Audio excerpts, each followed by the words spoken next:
ASCII significa Código Padrão Americano para o Intercâmbio de Informação, ou American Standard Code for Information Interchange. Em suma, é uma tabela que todo programador precisa conhecer e é responsável por atribuir um número a cada caractere do seu teclado, permitindo assim que um caractere seja representado, enviado, armazenado e mostrado por um computador.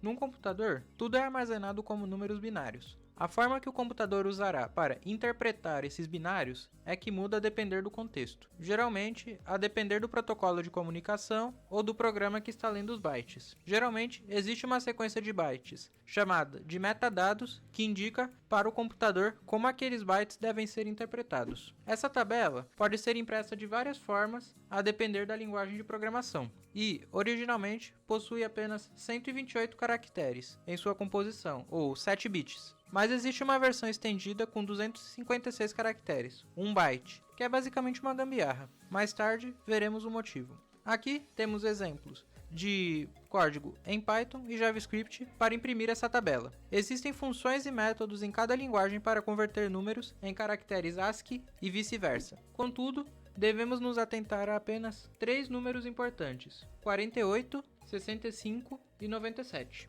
Que representam respectivamente os caracteres 0, A maiúsculo e A minúsculo. Basta criar um loop partindo desses números, que podemos criar, por exemplo, uma lista que armazena o alfabeto, ou até os números em formato de string. Os demais caracteres não possuem essa distribuição física e ficam localizados em posições erráticas. Apesar de ser um conceito importante, o ASCII tem um problema. Ele é muito centralizado na América do Norte e na língua inglesa no geral, já que eles são os responsáveis por criar os computadores afinal. Isso significa que ele por si só não oferece suporte a caracteres e alfabetos de outras línguas, como os caracteres com acentos em português. Claro, você pode até encontrar alguma coisa na versão estendida, mas mesmo assim é muito limitado. Assim, para corrigir isso, algum tempo depois foi criado o Unicode, que visa dar suporte computacional a todos os caracteres no mundo. Atualmente, são dezenas de milhares de caracteres. Temos até emojis aqui. Ele concede suporte ao ASCII, ou seja, os primeiros 128 caracteres do Unicode são idênticos ao ASCII. Esse formato é o padrão utilizado em todos os computadores hoje. A principal diferença é que o Unicode